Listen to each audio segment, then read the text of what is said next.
Well, of course, Nixon carried just about every state in 1972 against McGovern. There was that factor as well. That helps also. But we got through with a lot less turmoil because of working together.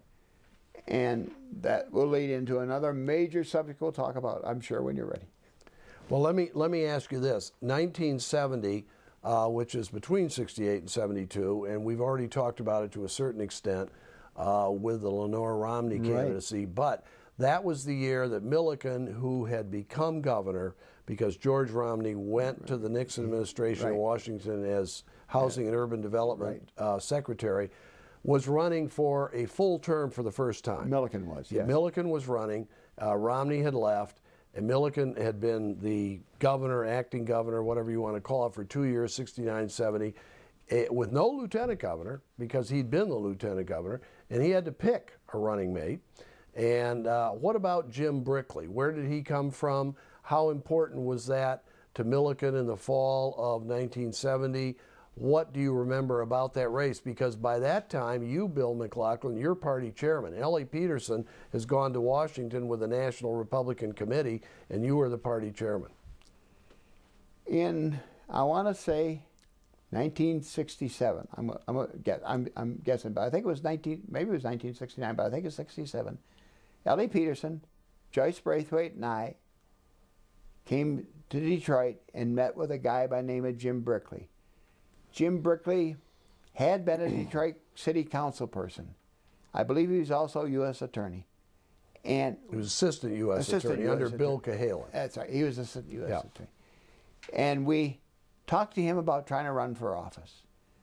It was a wonderful meeting, and he said no. And I really lost track of him until he became Romney's, or Milliken's running mate. And were you surprised when he became Milliken's running mate? I was overjoyed. I know you were happy, but I mean, did you expect it? Because there were people running around the state like Bill Hampton, the state representative, and others who wanted to be Milliken's running mate. And all of a sudden, Milliken just announced, Jim Brickley's going to be my running mate.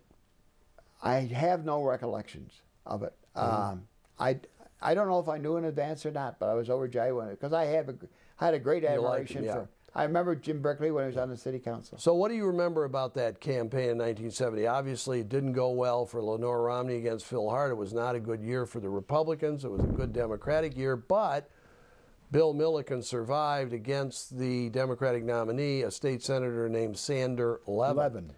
Who's now a member of Congress. Who went on to become a long-serving Congress. Who had been, at the time, was the state party, Democratic State Party chairman. Right. So I thought when Sandy ran for governor, I thought, well, if he wins, at least there's hope for former state chairman. Yeah, you might get elected to something. Yeah. So anyways, I remember a tough, I think General Motors was on strike. So the economy of the state was in a turmoil. Again, I remember things I remember. I remember there was the fallout from the consensus thing with Lenore was terrible. The split in the party with Lenore and Hubert was terrible. I remember by the general election, it was complete and total apathy in the party. I remember leaving this house on Halloween and taking Mike and Pat and Tim around to do their trick-or-treating, and it was a rainy night, and I remember I was so low. I was convinced he was going to lose, and my thought was, what am I going to do for a living next year? I mean, I really it was that bad.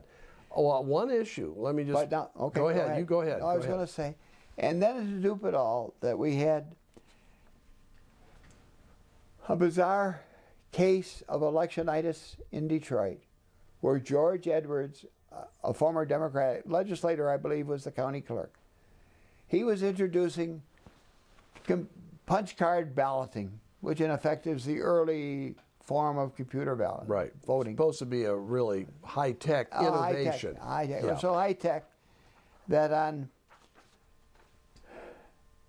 when the election came and went, we found ballots in Detroit that fell out of trucks and were in puddles in front of the Free Press, for instance. the thing was so badly mishandled. And election night came and went and came and went. It was almost 48 hours later when we knew the final results. I happened to be standing in the governor's office about 2 o'clock in the afternoon, and Sandy Levin came in the office to concede. To concede. It was that long. Yeah. And as down as I was during Halloween night, Yeah. election night, I knew Milliken was going to win, and the reason was in the black Community. precincts, Milliken was running ahead of Romney's pace in '66. Whoa. Really? He was, and Why was that, do you think? the magic of Bill Milliken. Well, I mean, had he already put in place, remember he did things like dividing up the proceeds from a bond issue that had been on the ballot in '68 to give more money. He was an urban governor. areas. He was an urban guy. governor from Yeah. a rural county. Yeah. And he had opened he had people like Jack Dempsey Yeah. who were running this thing. Well, there was one other very important issue on the ballot that November that was a factor in the governor's race, and that was parochiate.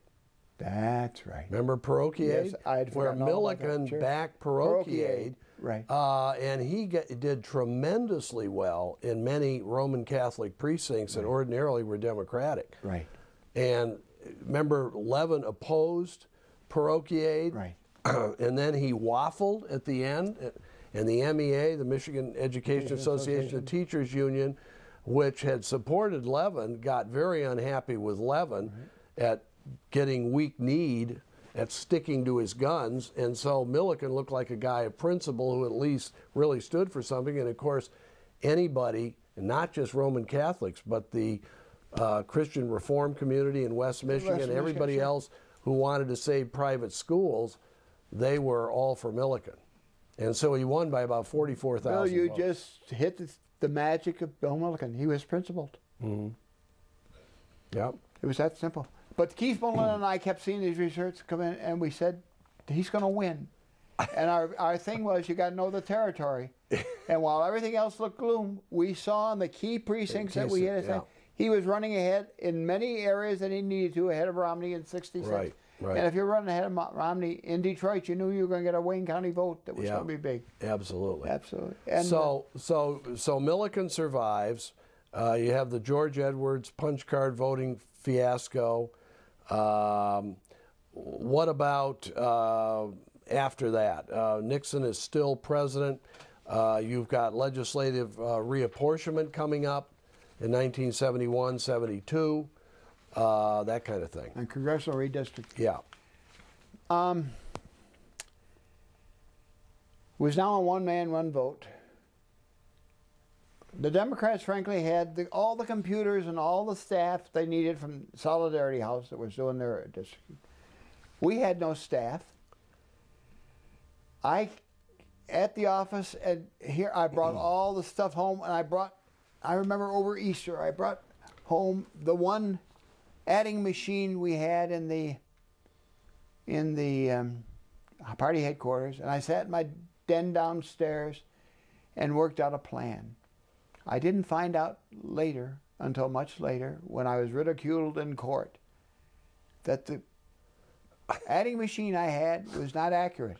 It was not accurate. And I was off a little bit more than I thought. I had a perfect balance, except I didn't have a perfect balance when they ran my figures on the computer and I was off, so that hurt us. Anyways, we went back and forth and massaged figures, and they massaged figures, and argued in court, the one man, one vote. And come time for the legislature to approve the congressional redistricting plan. I was standing in the balcony of whichever house was considering it, and Jim McNeely, who was it was in the Senate. It was in the Senate. I was standing in the balcony of the Senate, and Jim McNeely, who was the Democrat state chairman, came up and shook my hand. He said, "I don't know how you did it, but you've won. We figured